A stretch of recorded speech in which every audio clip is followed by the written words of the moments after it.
শোণিতপুৰ জিলা তেজপুৰৰ ঐতিহ্যমণ্ডিত শ্ৰী শ্ৰী মহাভৈৰৱ দেৱালয়ত আজি পুৱাৰ ভাগত তেজপুৰৰ চেতনা লেডিজ ক্লাবৰ সৌজন্যত মন্দিৰৰ প্ৰাংগণত অনুষ্ঠিত কৰা হয় এখন বিবাহৰ প্ৰস্তুতি আৰম্ভ কৰা হয়।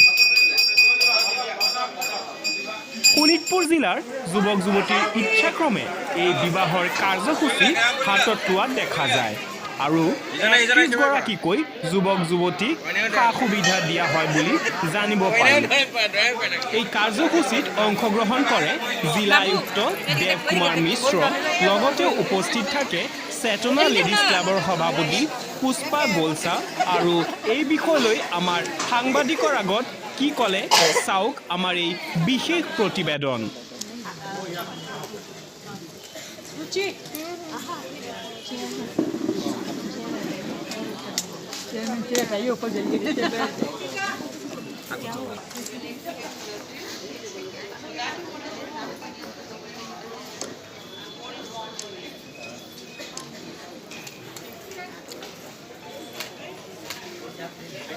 सर्वात्मसाधिके शरण्ये त्र्यंबके गौरी नारायणी नमस्ते सृष्टि विनाशानां शक्तिभुते सनातनी गुणाश्रय गुणमये नारायणी नमस्ते शरणागत दीनार्थ परित्राणं परायणे सर्वशक्ति हरे देवी नारायणी नमस्ते।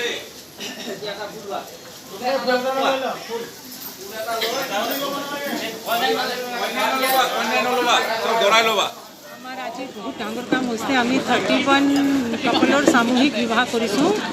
এইটো আমি বহুতখিনি আমাৰ পাছ এপ্লিকেশ্যন আহিছিলে, 100 আহিছে, কিন্তু আমি 31টো সেলেক্ট কৰিছোঁ। তেখেতে সব বিলো পভাৰ্টি লাইন হয়, মানে আপোনালোকে বিভিন্ন জিলাৰ পৰা আপোনালোকে কালেকশ্যন কৰিছে, মানে শোণিতপুৰ জিলাৰ না 100 বেছি আহিছিলে আমাৰ ফৰ্মটো, কিন্তু আমি 31 সেলেক্ট কৰিছোঁ। গোটেই ছোৱালীবোৰ 21, 22 ওপৰত আছে, ল'ৰাবিলাক above 25 আছে। আমি যে ইহঁতক গোটেই এমাৰৰ ৰাচন দিছোঁ আৰু ইউটেনচিলছ দিছোঁ আৰু কাপোৰখিনি দিছোঁ, চব মানে এটা কাপোৰৰ কাৰণে এমাৰ কাৰণে আৰু বিছনা চিছনা চব দিয়া হৈছে। আমাৰ গৰম কাপোৰ, ঠাণ্ডা আহি আছে, গৰম কাপোৰ দিয়া হৈছে। এইটো আমি মাজে মাজে এইটো 3rd টাইম হৈছে আমাৰ বিয়াটো। আমি আগতে মানে আৰু কৰিবলৈ বিচাৰিছোঁ এইটো কাম। আৰু এইটো মানে যোনটো মানুহ বিলো পভাৰ্টি লাইন হয় তেখেতেই হয়, যোনো মানে সম্পূৰ্ণ মানে হেৰি আছে আমাৰ মানে কি কওঁ এইটো যোনটো মানে একদম হেৰি কেপেবল আছে তেখেতৰ আমি নকৰোঁ বিয়াটো, যোন আনকেপেবল আছে তেখেতৰে কৰোঁ। আৰু বাকী আমাৰ প্ৰজেক্ট চেয়াৰমেনটো আমাৰ ৰুচি টিবৰেৱাল আছে, তেখেতে বাকীকেইটা কথা ক'ব। আমাৰ মানে মোৰটো আছে। দুই এষাৰ আপোনালোকে যে এইটো গ্ৰুপ ইমান ধুনীয়া গ্ৰুপ এটা চলাই আছে, ইয়াৰ আপোনালোকৰ আইনী ব্যৱস্থাও আছে, লগতে বিবাহ সম্পন্ন কৰাৰ কাৰ্যসূচী হাতত লৈছে। मैं Ruchi Tibrewal, project chairman of Chetna ladies club. हम लोग मास मैरिज जो कर रहे हैं ये हम लोग का बहुत ही अच्छा प्रोग्राम है। ये हम लोग का 3rd टाइम है, हम लोग तीसरी बार ये कर रहे हैं और ये क्लब 50 साल पुराना है, बट हम लोग अब कोशिश करेंगे कि प्रोग्राम हम लोग हर साल আজি 31 জোৰা নতুন দম্পতীক ইয়াতে আমাৰ চেতনা লেডিজ ক্লাব আৰু তেওঁলোকৰ বহুত সহযোগী সংগঠন বা বহুত ধৰণৰ হেল্প কৰিছে।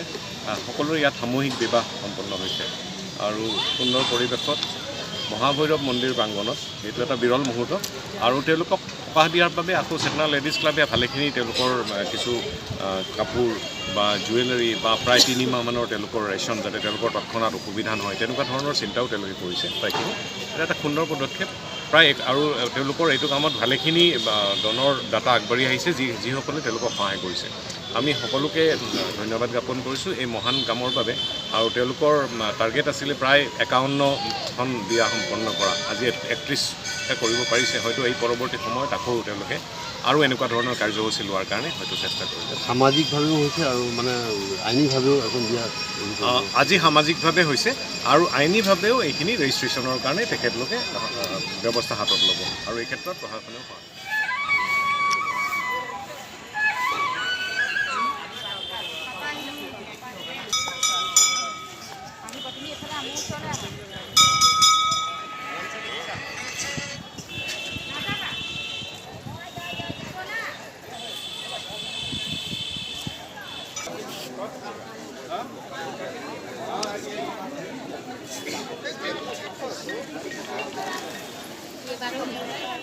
তেজপুৰৰ পৰা অনুপ দাসৰ ৰিপৰ্ট, নৱপ্ৰহৰ লাইভ।